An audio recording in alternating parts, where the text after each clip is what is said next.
Hello and welcome. Thank you so much for taking the time to join us today. My name is Evelyn Knight, and we're doing another dual purpose podcast episode here. So, if you're listening to the true value of your voice, welcome and thank you so much for joining. You're in for a treat today. And if you're listening or watching the Childcare Business Coach podcast, thank you again for just being a longtime listener and supporter of the podcast. As always, we would love a subscription and some positive feedback. I'm always very, very appreciative. And check us out on our YouTube channels as well. I really, really appreciate the love. And for all that I pour into you, that is how you can pour back into me. So today I am joined by a special guest. Sara Schreiner is one of my early childhood colleagues, and she's also a coach in the space. And we are working on collaborating. And she just went through my true value of your voice module. She was in my first cohort, super excited. And now we're going to, from here, we're just going to collaborate on how we can help the early childhood education world become better for all the children and the people who work it. So, Sara, why don't you go ahead and introduce yourself for our audience?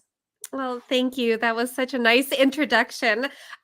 So a couple things about me. I started in the industry super young. I think like many that are in this space, my very first job in the quote ECE field was babysitting all of the neighbor kids on our block. I was a top graduate of the it was the YMCA Babysitters Club certification program that they did when I was 12 years old and got my CPR way back then.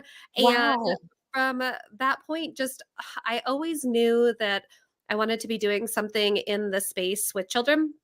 But as I grew into owning my own business and then having a family and watching especially other women in the space, I found that my passion really started transforming from impacting the individual classroom to then impacting the program and really empowering other women to own high quality, profitable childcare programs or even other businesses that are in similar industries. Yeah. Oh, I love that you add the similar industries because there are a lot of sister industries that we have that can benefit from collaboration. And something I'm really working on right now that I find to be so impactful is that cross industry collaborations. There's so much to be had there. So, what other industries do you like think about when you talk about like those cross Sure. collaborations? So some of my favorites that I think these have really spurred out of the last few years, especially post-COVID, are working with others in the occupational therapy, speech Yeah. therapy. Um, we've done also parent coaching. So I am a certified parenting coach, and that was one of the things that it's been very interesting to view the ECE world not just from a provider standpoint, but also to be able to understand it from the parents. And what I'm seeing is all of those services that are supporting the entire family. That's really the direction that we're going, is making sure in our program, we say all the time, we don't just provide childcare, we provide parent care, we provide family care, right? Because we're really taking care of that entire family unit, not necessarily just the child. I love that so much because you get the fact that it's the whole child that we're caring for, which means their family, their medical needs, all of the things. And a lot of times we become so segmented minded, right? We see ourselves in this, we're in this segment of the child's life, and the rest of it is none of our business to a certain extent, but really is.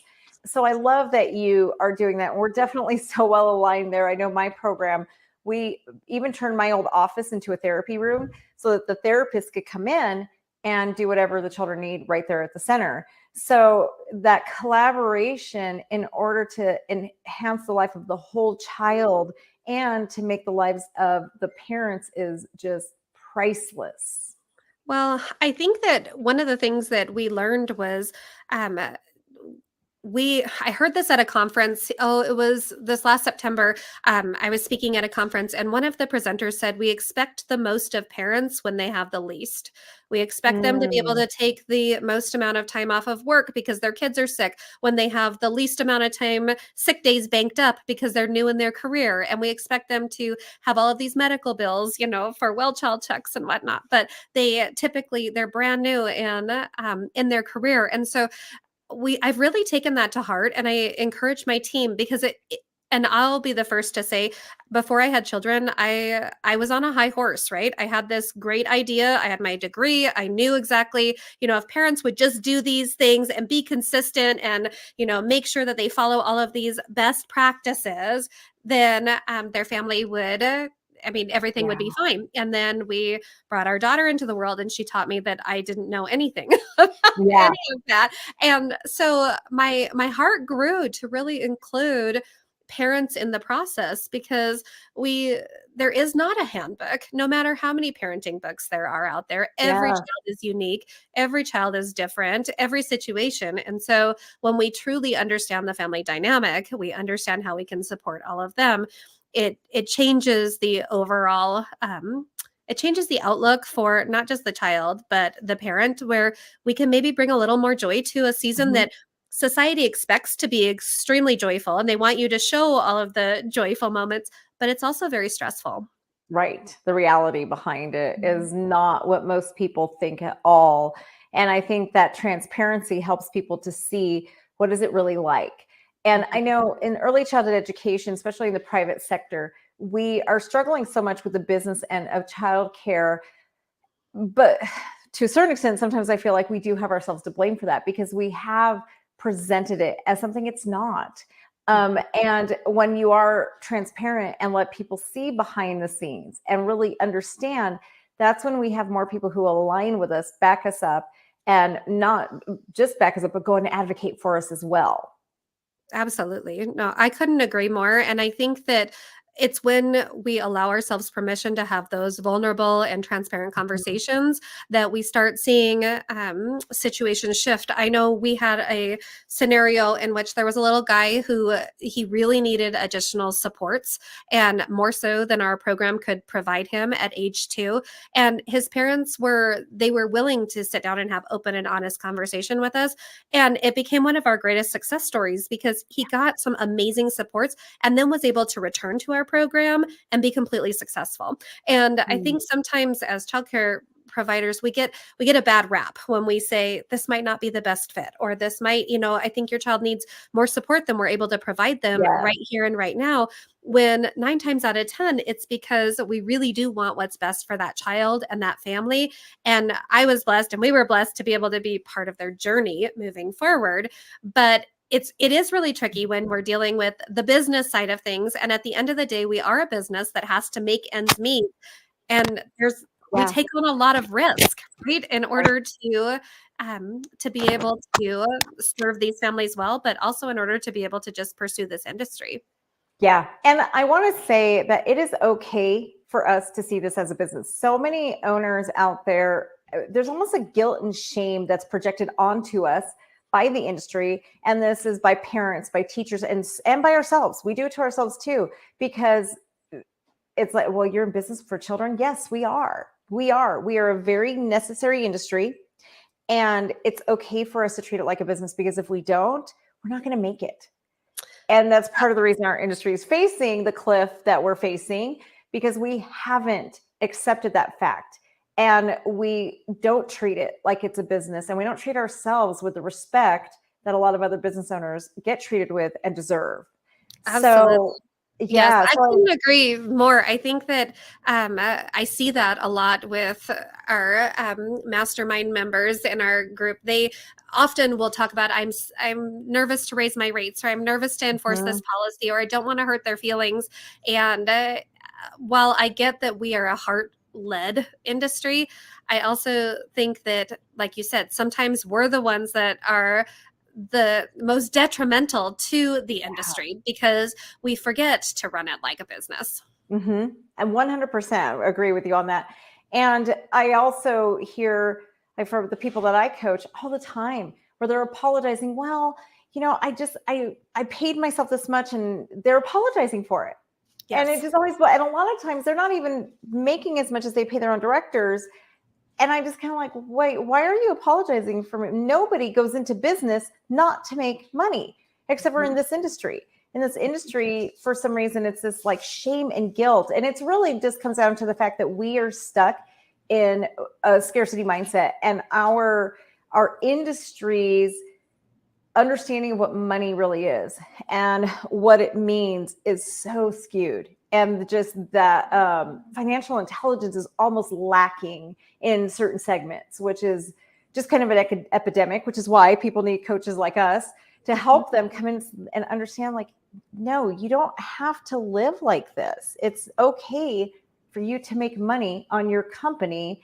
And if people want to judge you for that, that's their problem. That is their own personal, that's their issues, but they're not willing to put themselves on the line.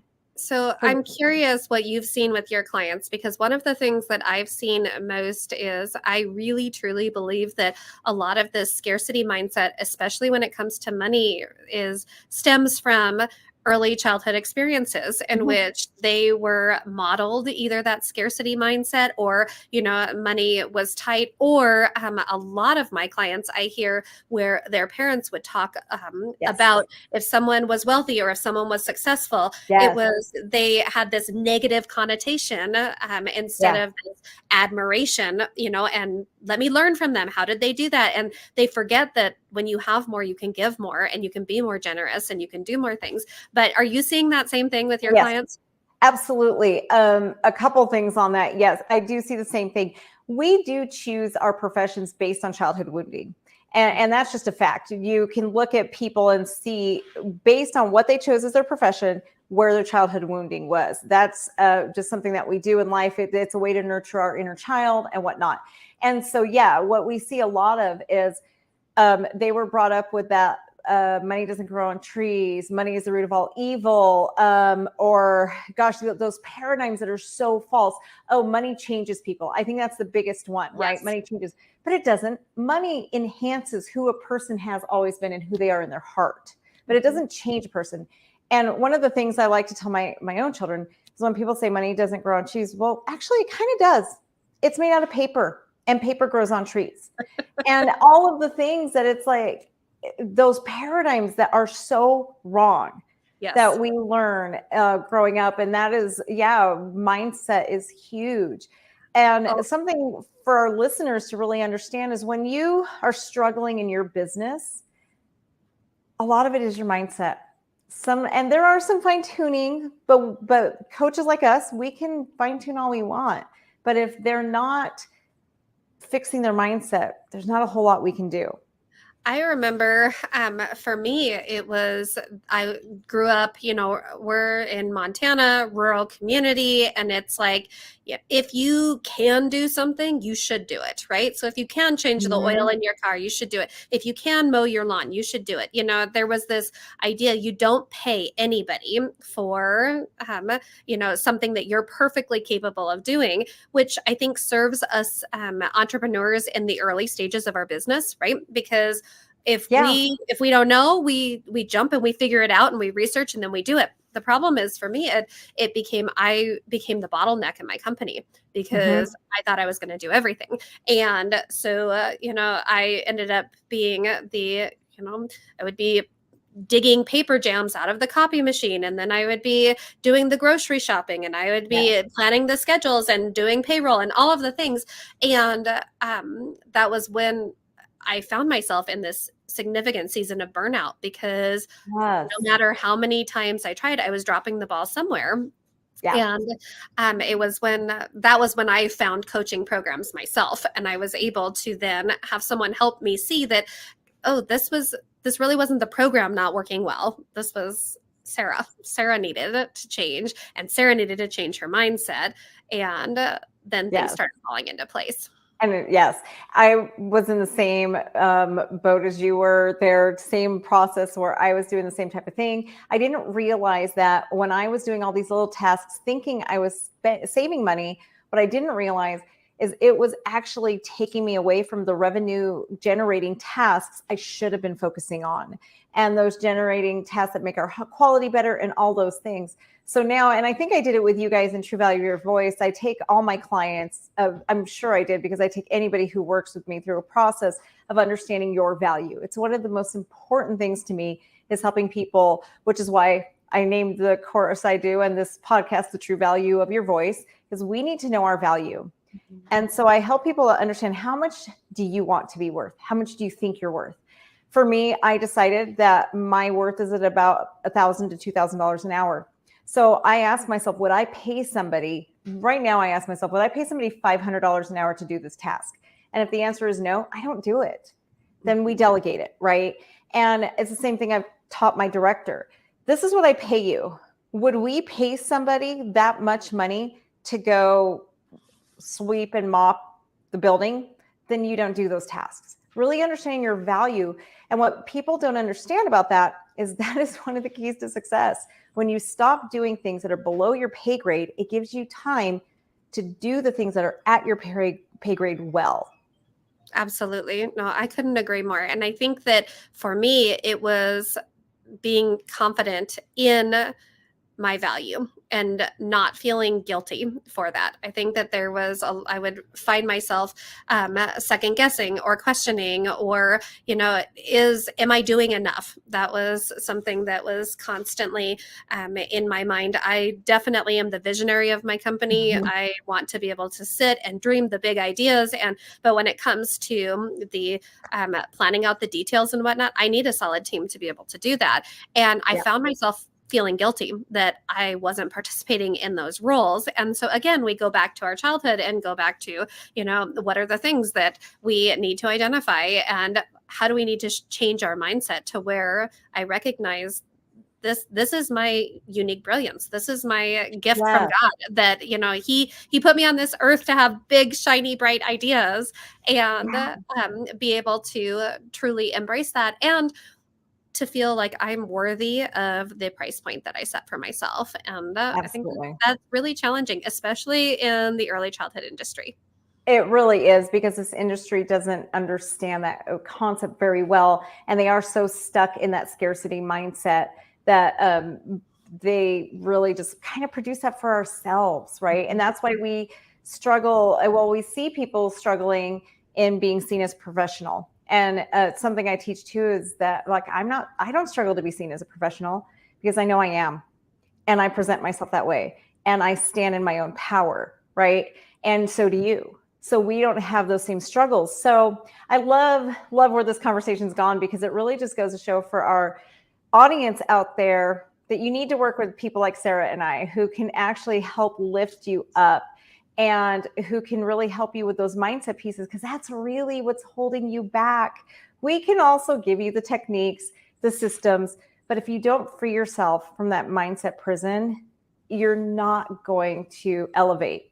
So Sara, one of the things I ask for this is, you are stepping in, and you have been, but you took my course, The True Value of Your Voice, to really step in and have a more powerful voice. What is that message that your heart is really bringing to the world that everybody needs to hear? So I loved the journey of this course, because it really allowed me to hone in on what am I supposed to be talking about, and who am I supposed to be speaking this to. And one of the beautiful things that came out of this was I had went through this season of incredible struggle and challenges and immense grief. And I found myself losing my identity really in all of the different hats and all of the different roles that I was performing. And so I got to this point where I didn't even know what my own favorite color was. I knew, I could define, I knew what my staff liked in their coffee. I knew what my children and my husband and everybody else, I mean, I could come up with all the different, I knew it all about everyone else, but I had kind of lost myself. And so I would say really what I feel like my mission is to empower especially other women, to take hold of themselves and to really know and understand their true identity, and what do they need to do to maybe recover it if they feel like they've lost that a little bit with all the different roles? Yeah. And what are some boundaries and some good practices they can put in place in order to make sure that they don't lose themselves in the midst of Oh. everything? Because I think we as caregivers, we just gravitate towards caring for Mhm. everybody else, but we really do forget that message that you can't pour from an empty cup. And so Yeah. I think making sure that we're filling ourselves, but we're also honoring and valuing who we are as individuals. Oh, I love that so much. That is such an important message. And we will put Sarah's contact information in the comments and the show notes. So if you want to get a hold of Sarah and work with her, you will find her information there. Sarah, do you want to tell everybody really quick too, for those who are listening and don't have a chance to look, how to get a hold of you? Absolutely. So our coaching business is called Childminder. That's ChildMynder. And so you can find us on social. We're on Facebook, Instagram. Probably the easiest way is to find us on our website. You can reach out to us there.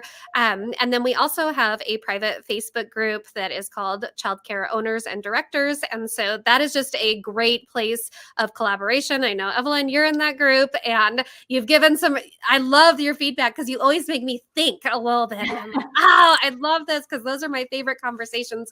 But, if you're wanting to see what community looks like, and I think for me, and I think you would agree with me on this, we've got to move past this competition mindset. Yes.